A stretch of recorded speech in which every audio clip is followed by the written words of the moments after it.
Bonjour, bonjour, pas de Moutouri. C'est un quoi mbao Ah, on appelle le cola. On a essayé, on a pu se faire na mon compte de chaîne, on a pas Jean Pierre Mbemba. Bisognon so et puis par téléspectateur CCTV. Ban épisode Église Vision de Dieu na Poto tout comme na Congo Mobimba. Je crois que c'est un peu ça va. Très bien. Alors très rapidement na Congo na Rayo chaque le 30 juin au Musara Loyimbo. Et le 6e année depuis que vous avez fêté l'Ipanda. Vous avez toujours proposé Banzimbo. Awa mbala oyo olobi tout quoi kolamuka. Peuple congolais tout lamuka. Alors pourquoi aux initiatives voilà à titre de rappel pour notre Kolanda yo chaque fois vous avez proposé Nzimbo pour l'Ipanda. Oui, yango papa Doudou ezali mission Ozamba pesanga nde na yebisaka yo. Mission Ozamba pesinga pona mboka nanga. Eza mission ndenge penza na lobaka toujours epuis moko yebi ke nzambe apesaki nga mosala mpona koloba ke akosala nga consultant na kati ya mboka ya Congo. Oyebi naza na yo awa depuis coronavirus style combien d'années yo nde moto otulai nga olobi yo pase nzambe ka moko siko kosala nini siko omonelo bandiko donc nga provocateur syndicat c'est la provocateur yakata monelo awa tout ça makambo siko esopani source fongwami obandi siko koloba sisi nasala kandi cela veut dire que c'est pour prouver la mission parce que vous savez lorsqu'on avait posé la question la fois passée c'est comme si tu m'as forcé c'est comme si tu es là qui n'est pas dans circonstance parce que moi les loba tumingi bazo ala na moment ya bazo si sotaka na makambo bazo mona mais c'est aussi sauter dans makambo te cela veut dire que on avait bien écouté la voix de Dieu et puis malgré tout ce que ça pouvait présenter comme terreur on n'a pas su lâcher. Tu sais bien que c'est là Mouyembikoto yazolo bela corona nga ils pas pu tomber côté na bela corona na Congo c'était pas facile. C'est comme ça maintenant que depuis lors je précise encore comme vous m'avez posé la question sur le sel. Le sel dans 6 ans oyo pendant mandat ya Félix Chilombo ezali et puis 6 chansons il y a indépendance. Et puis dans le 6 chansons indépendance c'est ça kapona na lobika pona 6 ans ya indépendance. O déjà pour ça na mandat ndenga pe kola nzambe ndenga benga inga kola consultant lobisaka mayele chaque fois événement ezali ça la carte à Congo Dieu me parle il me donne des idées il me donne il me dit quoi faire qu'est-ce que le pays peut faire qu'est-ce que le président aussi peut faire c'est comme ça maintenant que toutes ces prophéties ils ont attendu pourquoi parce que jusqu'à présent j'ai mon état calendrier il y a transmission.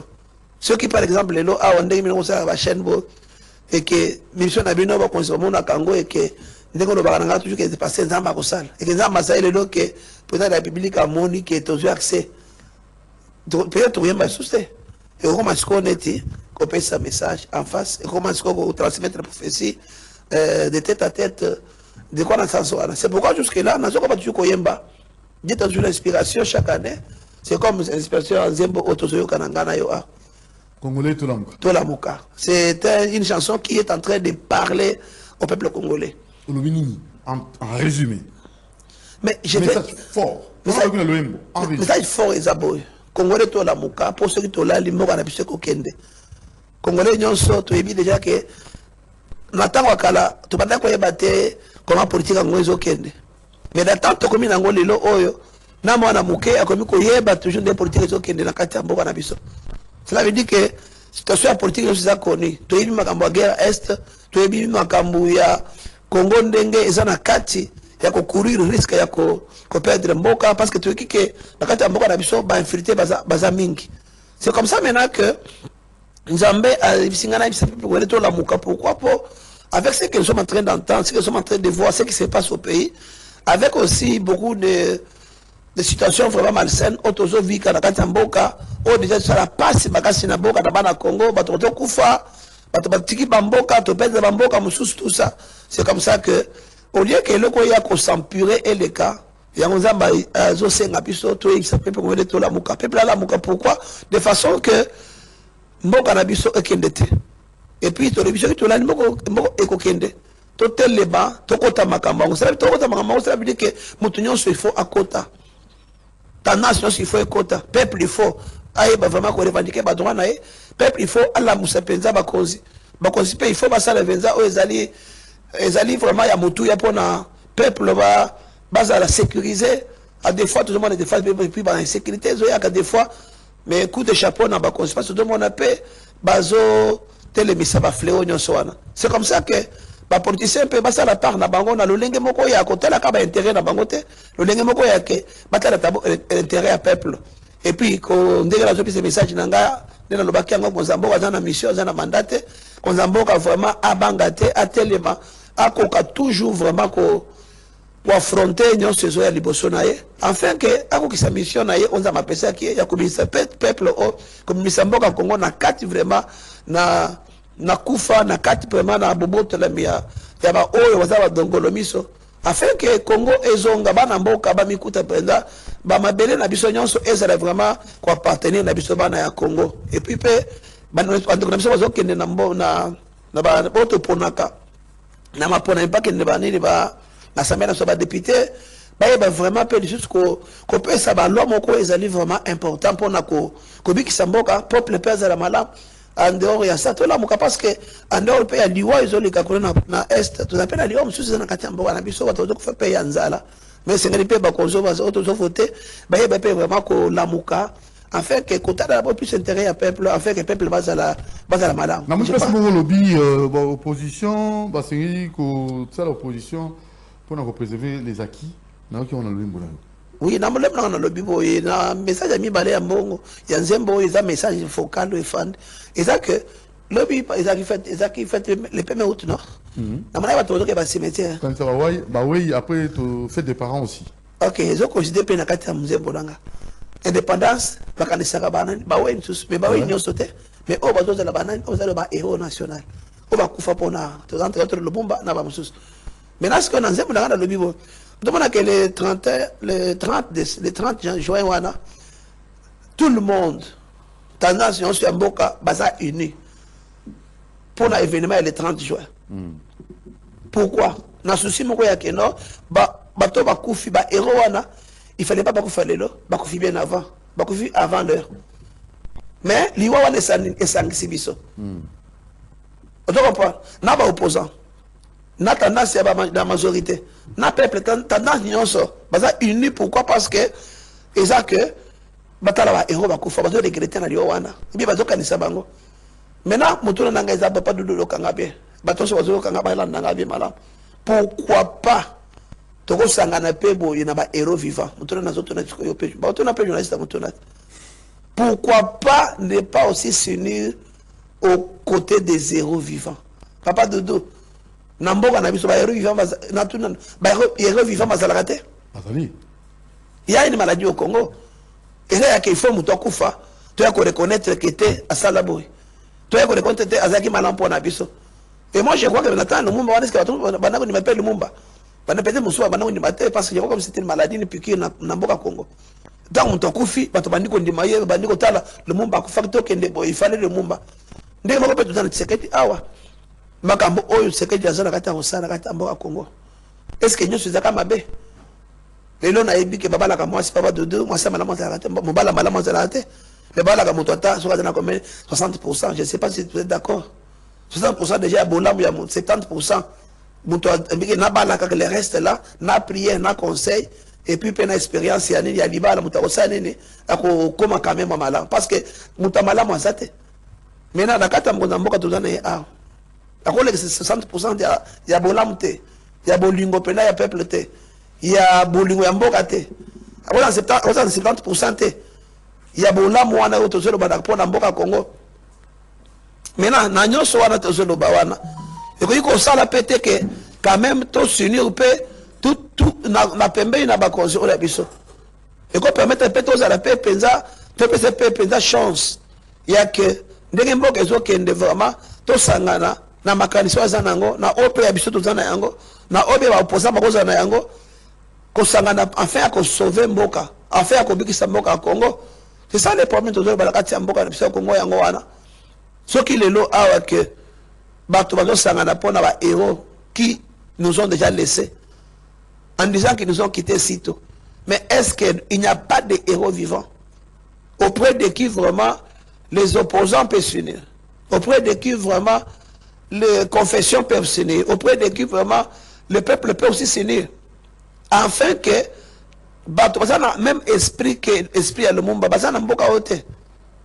c'est ça le problème. Nous devons faire un effort pour comprendre vraiment que non,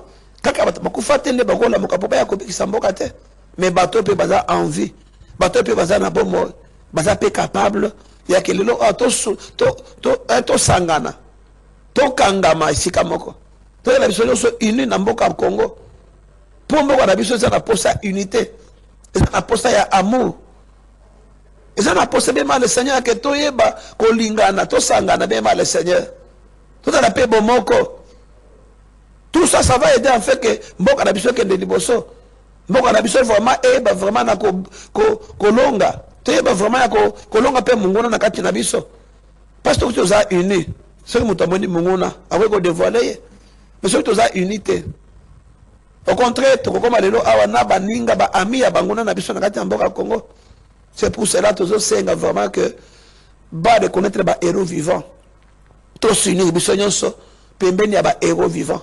Ba héros vivants bazali. Bato ba osala bola mpe lelo baza. Bato baza na esprit ya Lumumba, Lumumba na Congo na biso baza.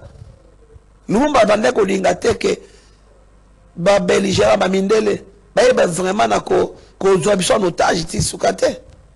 Lumumba a sala ke lelo o na ba héros mususu. Congo ezwa indépendance na yango. Maintenant est-ce que lelo il s'appelle na batute baso lukape que Congo peut ezala autonome. Moko zamboka za na kata qualité afin que mboka na biso Congo ezala balkanisé te. Mboka na biso Congo et perdre ta centimètre moko te ya mabele na banguna oyo baza na kata kolinga baza mabele na biso. Est-ce que cette idée là, ce n'est pas une idée à soutenir? Ce n'est pas une idée que nous tous nous pouvons bien aimer marier afin que vraiment qu'on pesa makasi na mokonzi. Tebe vraiment qu'on pesa makasi afin que mokonzi aille vraiment qu'on signe ses missions na malam, qu'on ça la mandat na malam. Mais nous dans tout ça on ne le fait pas. Ma question est celle-ci, pourquoi s'unir tout autour des héros qui sont déjà morts, qui ont fait leur mission, qui ont fait leur parcours. Et aujourd'hui, il n'y a-t-il pas des gens aussi qui ont la mission présente? Y a-t-il pas aussi des gens qui sont dans le parcours présent, auprès de qui on peut s'associer, auprès de qui on peut s'unir, à qui on peut donner confiance, avec qui on peut marcher, pour que nous puissions avoir la force, l'unité, dont la force, l'unité fait la force. Mais si nous, on n'est pas unis, si on ne fait que viser nos propres intérêts, si on ne fait que viser vraiment au Congo, viser vraiment la chaise, tout le monde veut devenir président de la République. Tout le monde veut diriger. Avec tout ça, bien aimé, comment c'est dans Mboka Congo et Kobonga? Comment Mboka Congo, le Seigneur, tu aurais vraiment qu'on repousser Mboka pour qu'il ne musique na biso. Il y a encore notre zonakata koloba vraiment que nous devons vraiment comprendre Makambo. Na esprit moko ya malam. Nous devons nous aimer. Quand on a d'abord que pour le moment, il faut d'abord sauver ces pays. Il faut sauver le Congo. C'est pourquoi nous avons chanté pour dire que le Congo sera sauvé. Nous déclarons la foi en tant qu'homme de Dieu, en tant que serviteur de Dieu, le Congo sera sauvé. Pas de balkanisation dans ces pays. Pas de balkanisation dans ces pays. Le Congo sera sauvé. C'est pour cela même, le Seigneur, nous devons tous nous lever. Nous devons tous venir travailler. Nous devons tous nous engager. Tout est vraiment à soutenir. Il y a des héros vivants. Tous à la tête, quand on a koufi, tu vas reconnaître. Tu vas reconnaître Bolam pour Azate. Pour me koufi, tu vas reconnaître. Mais tant que ça envie, tu vas c'est un peu ça. Très bien. Alors vous avez fait 6 ans. Vous avez la Mboka, vous avez la Mboka, vous avez compris cette orientation spirituelle. Et en tant que prophétie, vous avez un l'extérieur, vous avez un loyembo. Pour vous conduire, alors vous savez, on a pris des amis. Tant que ça va profession, vous avez loyembo, vous savez, vous avez des amis. Pourtant, vous avez un héros vivant, vous avez un héros vivant. Oui, ça dans il faut qu'on reconnaître. Bosenga nanga na sens ni papa Doudou. Parce que dans sala musala o et le boso, il y a d'abord recommandation à Zamba pesinga. Dans na kati ko to so na malobaki nga parce que na ibike ko de kana nanga na tapenga mon côté.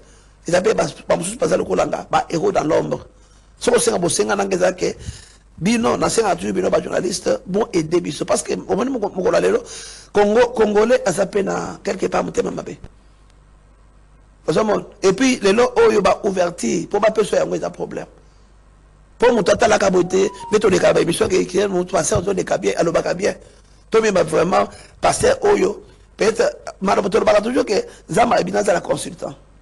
Est-ce que Batu balandi la capone voyez vraiment que non, moi le ba depuis 6 ans tout le ba les amours combien de messages on a donné. Très bien. Bon c'est la chose là que dès que tu as la émission si vous qui nous écoutez, vous qui êtes le média de la République. J'ai dit la fois passée, j'étais à la disais, mais j'ai dit ceci. Le média ne doit pas seulement être pour Nabino, pour transmettre autre, ça n'a pas à battre balanda, non. Pour ça, nous transmettez ce que nous faisons auprès des chefs des autorités. Si vous avez besoin de rebelles, à continuer à Mboka, il y aura des bosses de chaîne. Ça veut dire que chaîne, il faut d'abord Azara et Mokonzi. Bino, journaliste, il faut d'abord rapport, on a Bino, on a plateau. Faites les rapports auprès des chefs. Et qu'on aide parce que parmi les entités, on a des pas chef et belé bazan la volonté et puis qu'on n'a pas chef pe moi bande ma pe mutu na facilité bo ezate talaka pe mboka na biso ma pe pesa belé trahison pe de kebele. Mais si vous trouvez vraiment que non, vous recevez des personnes dignes, des personnes qui n'ont pas l'amour de l'argent, mais ils ont l'amour du pays. Des personnes qui se battent avec leurs moyens de bord. Mais vous devez aussi, vous savez que beaucoup de facilité à beaucoup, parce qu'il y a beaucoup de choses. Et puis quand Dieu envoie, ou bien Dieu appelle, j'avais dit, lorsque Dieu établit un chef de l'État, il établit aussi des personnes avec qui le chef de l'État doit travailler. Et chaque monsieur a quand même. Ce n'est pas n'importe qui. Ce n'est pas n'importe qui. Alors, vous, votre numéro de téléphone, comment est-ce qu'on peut vous atteindre? Mais mon numéro de téléphone est très facile. Numéro, mon numéro de téléphone c'est 0, comment on dit, plus 243 99 99 99 659. Voilà. Ou bien plus 243 99 99 99 659. C'est ça notre adresse de téléphone. On est à RTL. Je n'ai pas encore répété. 0 et nous bien plus 243 99 99 99 659. Cela veut dire que 9 6 fois et puis 6 5 9. C'est ça notre numéro, il est facile. Si par RTL nous avons le quoi, la fricelle. Plus 243 90 19 611 19. Plus 243 90 19 611 19. C'est ça notre problème. Vous avez quand même, vous êtes d'abord convaincu que je sers le pays et je sers le Seigneur. Et si vous m'appelez à la chaîne, c'est pourquoi. Parce que vous êtes sûr que non, quand même quand il passe, il dit quand même des choses qui sont cohérentes, des choses qui sont bonnes. Et tout ce que je fais comme prophétie, ça se vérifie. Par exemple, j'avais dit, tu sais qu'il n'a pas le mandat, il a la mission. Depuis 2023, Nasaïna Zembo. Zembo Izolobakeno, il est le libérateur mal compris. Nayoka na chaîne Awa. Très bien, je t'avais reçu, je me rappelle. Les gens aujourd'hui parlent de quoi? De ce qu'il a la mission en 2026. En 2025. Déjà, en 2023, je vous avais reçu. Ah, mais aujourd'hui, nous qui avons travaillé depuis 2023, et battre les records, on a bénéficié quoi? Est-ce qu'on a déjà vu les chefs? Est-ce qu'on a déjà parlé de nous auprès des chefs? Mais les gens qui ont aussi sauté dans l'année 2025-2026, il y a des gens qui bénéficient, qui bouffent pour ça. C'est ça le problème. Parce que ça, tout ça, ils ont reconnu. Et puis, il faut aussi les lots que. Les lots comme ils ont décoré, ils ont les sommité. S'il faut décorer, on doit aussi décorer. Pour décorer les années. Ils attendent un pasteur au Sénégal, mon bakas. Tout somme l'église, tout peut se placer à l'église, tout peut se mikanda l'église dans la kimia, ou bien tout tonguer l'église. Et ça peut décorer parce que ça la zabezabo. C'est comme ça. Et puis, c'est ça, quand Dieu établit un chef de l'État, il établit aussi les personnes qui doivent travailler avec les chefs. Ce n'est pas parce qu'il il y a eu de ceux-là qui déjà sont connus, et il y a eu de ceux-là qui déjà sont dans le gouvernement ou bien sont dans la confession religieuse. Non. Les zéros dans l'ombre sont là. Et c'est à vous, c'est aux autorités aussi de fouiller. Fouiller vraiment dans les noirs pour sortir vraiment de ce qui pouvait aussi être la lumière. Parce qu'une fois que Dieu choisit quelqu'un, Papa Doudou, ça veut dire que Dieu, quand il donne la mission, le Samunanga, mais le Samunanga, ce qui est à établir, il est différent de le Samunayo, ce qui est à établir. Cela veut dire que tant que établir, le Samunanga, ils ont un épacolami en Zambé, ils ont une alliance. Ça veut dire que Dieu choisit des gens avec qui il fait l'alliance. Alliance, c'est l'ingé le badin. Alors, qui était, ce qui doudou à Robanda Kolo, Bangan Zambé na Koyo. Il y a un moment là, quand Dieu appelle Moïse, Peuple Israël Bazake Belé, Basani Monyon se prier, Zamba Yoki Bangote. Alors, il y a Zoboma. Mais quand Moïse arrive là-bas, Dieu fait quoi? Il écoute la prière de Moïse. Pourquoi Moïse? C'est Moïse Azaki, madame Moïse. Moïse a dit que Zambé a dit que mon toit sur moi, c'est école Moussouste. Moïse est moko, Abouki Mbe, quand moi, c'est école Moussouste. Mais Zambé, on a frappé Moïse, a frappé Batoyo, Zambé a pona quitté. Mais comme Moïse a dit pour pona mina Zambé, Zambé a sa alliance et gagné la place à Moïse parce qu'il avait la mission. Avant la mission, peut-être que tu as une mission, même si tu il y a d'autres choses qui se réalisent. Pourquoi? Parce que, quand tu as une mission, tu propages dans mon peuple. Va à Saint-Esprit et que ça là, que décommander, et c'est comme ça que tu vois vraiment que le Seigneur est en train d'agir dans le pays. Mais ce qui est important, c'est que si quand même l'approche peut vraiment nous parvenir et qu'on s'unga pour nous toujours parce qu'on a cette volonté de servir le pays. Vous connaissez un dialogue? Dialogue, vous allez accepter. Quel est votre point de vue? Mais j'avais parlé sur le dialogue, si tu as une émission sur Monique, j'avais parlé le 24 janvier 2026. J'étais dans une chaîne à la 10e aussi, comme je parle là-bas ici. J'ai fait une émission pour dire que le dialogue que demande l'opposition, il faut ça les manandenge que le papa Ambongo, cardinal Ambongo, Isa Sengodo, SCC, na opposant, il faut bakende na même bakende bazala cohérent na Mokonzambo. Ça veut dire bazala na même idée na Mokonzambo. J'avais parlé de ça le 24 janvier 2026. J'avais dit que le dialogue n'est pas mauvais, mais il faudrait que, comme Kakame a dit que Congo, le Congo, c'est ce qui était Zananité, et Zana Mabele na Yéla Congo. Tu te souviens quand Kakame avait dit ça? C'est ça même ce qui a prouvé que ce qui était mal compris. Et puis, en 2023, cela veut dire qu'il était mal compris parce que quand il disait ça, les gens croyaient que non, c'est lui qui est balkanisé Mboka. Mais quand Kagame l'a confirmé, moi maintenant j'ai dit ceci, le dialogue doit se passer dans le cadre que Basango, dans l'opposition, va changer le lingue, va le dialogue. Parce que pour eux, le dialogue, c'est que des fois, ça n'est pas c'est que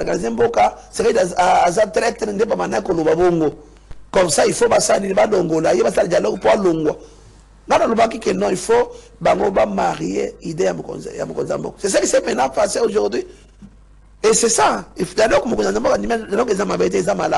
mais ça, dans le lingue, bazala unité tolebi que to la mokoto za la côté moko comme je viens de dire que to kendeka ko kangamana ba oyo bazaba nani ba weite pour dire que bazaba héros vivants de bazaki l'esprit à sauver même dans les vivants d'aujourd'hui il y a aussi les esprits basanga dans l'ok oyo et ça la siko que ndenge to sanganaka na ba monument Lumumba le 30 juin ndenge to sanganaka na ba monument wa Muswana. Maintenant, le dialogue ici, tout ça, et pas un héros vivant. Parce que quand on parle de héros vivants, ça est belé.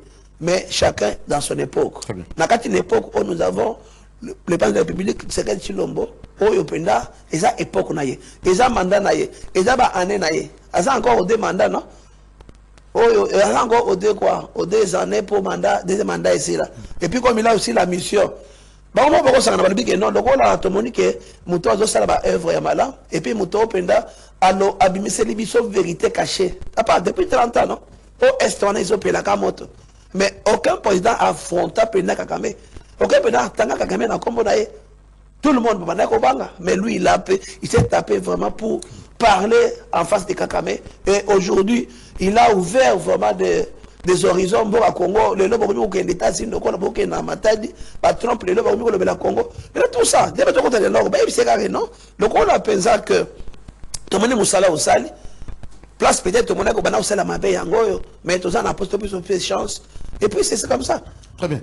Alors, le 30 minutes consommé déjà, on a fait 30 minutes avec vous. Mon seul Nzambe, prophète Israël Toumba, to Pesio Maloba Bokabwani, pour Nalelo, quel est le message en termes de conclusion et na nous sommes dit ça là pour Namboka, merci Maloembo, prophétie d'ailleurs au Tambola, vous avez toujours orienté Bakonzi pour na Italie gestion de Bokanabiso. Oui, là, on a dossé un mingi, et ça que, Nakamebele, oh, ils ont bonus biso, ils ont passé biso, incompréhension, mésentente, ou bien, oh, ils ont monné à talelo, opposant, bazoko, koloba, pe, batbezo, la nabango, ils appellent les kamomingi, ils ont social. Tu as dit que, Congo, dans la Katamboka, oyo, moment à guerre, des bazoloba, des tozo, mon appel, les sous, que, bitou, maison à la main, tout le monde, mon amour, il a beaucoup fait, il a réalisé beaucoup. Les infrastructures, en tout cas, Longonia et pas naïe. Parce qu'il y a un ministre en Abisso, au bas de la Mondamboka, montant un ministère naïe à Salamoussala. Salamoussala, vraiment, il y a malin parce que ceux qui ont sali Moussala, ministère social, tu es vraiment quand même qu'on pense à peuple congolais. Peuple congolais, tout ça, là, dans un projet, mon sur le social, papa Dodo. On a quoi de voir na TV à Water. Cela veut dire que ndenge bazo aux autres nanga le bike soki lelo mukonzamboka bayambio osala nini soki bosengeza nini. Je vais aussi proposer un projet on zamba les sous ando nzembo zamba pisinga mamebele bava de sortie na crise au pays ebele. Et c'est comme ça aussi que makamsu to ko loba et ko aider ba ba mettre en pratique ba sali yango peuple pas lingi bango sur makasi tout comme peuple vraiment à tikali pe sous fanatique na bango po ba ko au salaba mandana ngom ezala pe ebele et le état social maintenant malgré moment tout passé vraiment on est reconnaissant de tout ce qui est fait et ce qui s'est fait on demande vraiment quand même cette fois-ci social penda batalango quand même sur makasi mingi to mona kili kama ko bana ko de kana papa dudu ah ozaki na campagne na biso fa passer monaki na lobela ngama match ce que match le l'autre mona courant pour na match tala mala match ici papa dudu ozomona i constat ni pour na courant mais le côté partout. Maintenant, effort wana oba ko basala ki pour la coupe du monde tout ça na courant. Et le connaissons ça là qui est à la maintenir. Tu vois un peu placer mais moi quoi que ça parce que tout le monde qui na coupe du monde courant partout et puis bon besoin de canal bazo défiler na ba plateau na bino ba teche ba na lo ba che bana. Ba jana bango benga ba che numéro papa. Et nous les anglais c'est que même effort même sentiment continue. Tu vois un peu makamusu soyo ils ont même mambo na biso yango wana. Cela veut dire qu'il faut ba souffle moko mikuse wana ba konza ba souffle mikuse wana moko ndamaka kolongola biso bango te open il faut ça la moi le mot pour attendre pour pas mona ba betele ba boko non on n'a pas besoin de gens comme ça vous avez battu ko ba fati beto wana o moni banda o comprendre banda ezo kendeka mais ba konza souffle mikuse oyo yango to moni benda kan coupe du monde qui courant partout il y a problème et pas après coupe du monde. Avant Coupe du Monde, et pas pas égal après Coupe du Monde. Et pas après.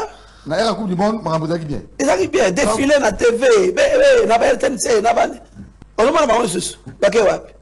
C'est ça aussi nous tuer, ça aussi tuer le peuple. Non, lui n'est pas magicien le président de la République.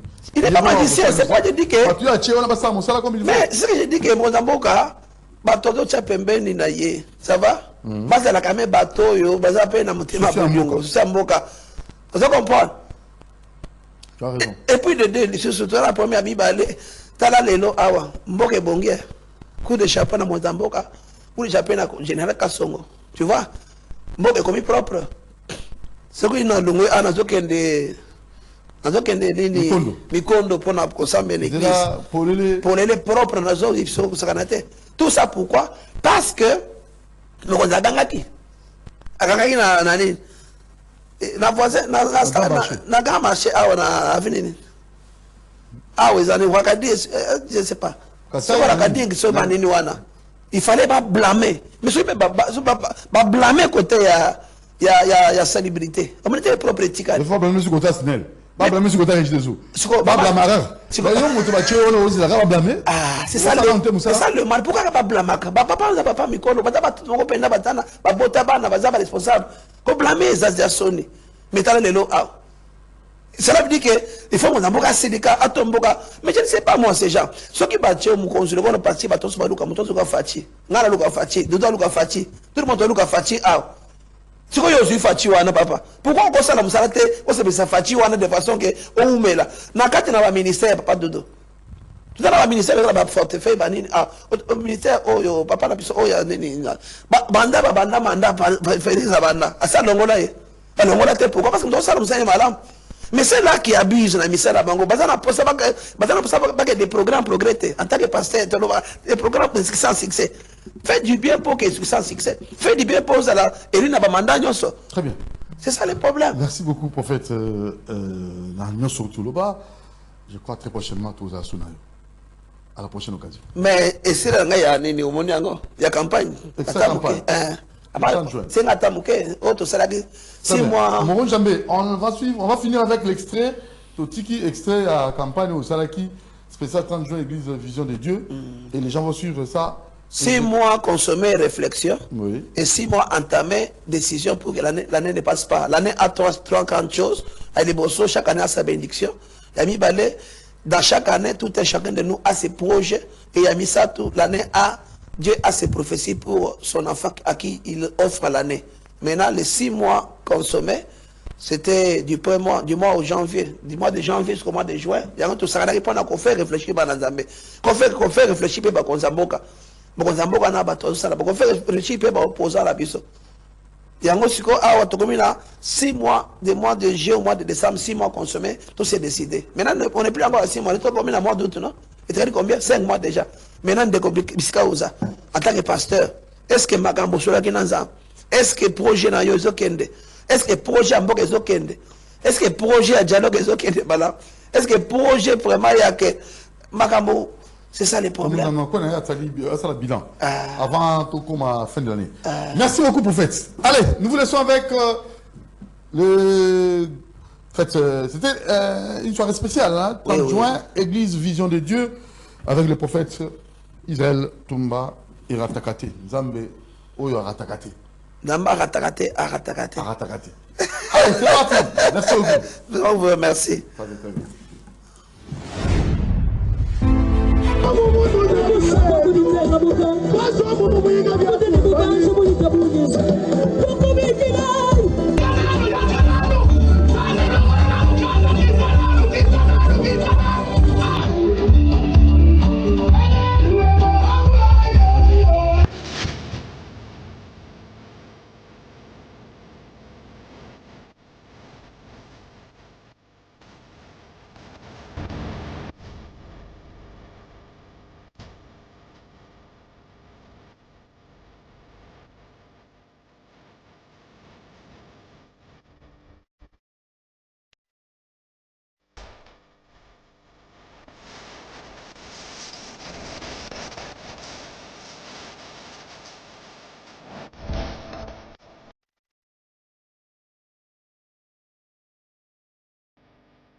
Analia na kulia, kikori kinamshuka.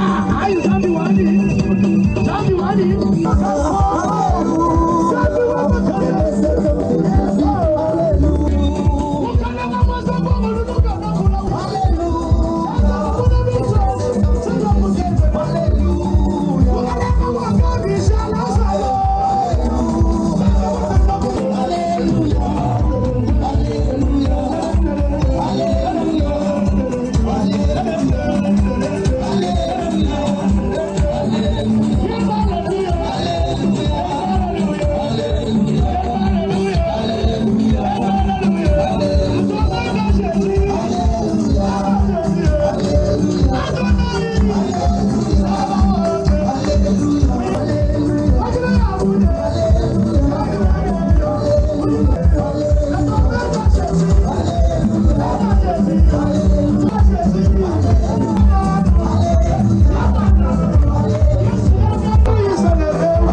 Merci beaucoup, prophète Israël Toumba. Merci. Alors là, nous passons directement à notre invité. Hein. On va recevoir Machouan Kolo. Machouan Kolo qui est déjà ici. Je crois que Moro Jamil va nous aider. Bonjour, Machouan Kolo. Merci. Le tenant du titre de Doumotiri, Nzamba Pambolo Makashi, Asalo Bolam. Amen. Bolam Nae le Kinyoso. Nous nous recevons comme les chargés des opérations. Merci. Merci Doudou Motiri. Dans les gars qui côté na Kendara, on a mis compte de Oshawa. Dans le cadre de Moussana. Dans le type d'activité, nous. Colonne d'activité, nous sommes à Villa Kisasa. Puis, la moni banda ko bukani, ba musu banzila na mabuki, mais il y a quartier na cha église na. Na moni longwe, mais ba musu babi, il y a 5 mètres. Musu babi ba 8 mètres et côté na 8 mètres. Ba musu babi ba swakia ba jeton. Ba yokana ki keso le kinet na kata lupango ne côté. L'état ko rembourser. Musu ba leli ba yaki ko ne belé ba leli abi était inspecteur de la ville de Bachewana, Bundela Bissona, Bisso petit peuple toko mandeni. Toko mandeni. Toko mandeni. Et on a bagité to singana bakonzi mboka na Et si elle ranger musu ba bouquet, et si ba ranger musu et fungwa moi muke. Neti côté na kota na CSM on a ti kota bouma, ba banda na bouma. Na entrée na moi ba bouquet. Ce que ba musu ba 5 mètres, ndé ba yokana 5 mètres, ndé ba tchaki ba ligne. Mais ce que ba zolela, musu ekoti ba 8 mètres, 10 mètres. Ndé peuple zolela kuna makasi. Bon, wana bayebi nde basolola nde bayokanaki nde basololaki na bakonzi ya mboka bayebi nde bazwa badisposition moko ya kimia ya malamu mpona peuple na bango oyo bazodirige na mboka nayebi ke nzambe osala bobanga te nzambe aza na bino nzambe akotiaka kimia parce que naza na pensée moko Dudu Moturi oyo nzamba salisa biso neti kote kuna mai ezalaka pe te mai ya résidence eza te soki gouverneur de la ville de Kinshasa akozwa likanisi oyo mpe projet oyo kotya ba mai oyo abengaka nini forage ata ba forage ebele bakote kuna mpo eza te ya leta eza te ezaka ya baindividu nde basali mais soki leta azwi disposition wana mpona mai to bapompe mpona kote kuna ekozala mpe malamu mingi parce que eza baproblème ya mai partout mais nzambe asalisa mpe bamapango ezala na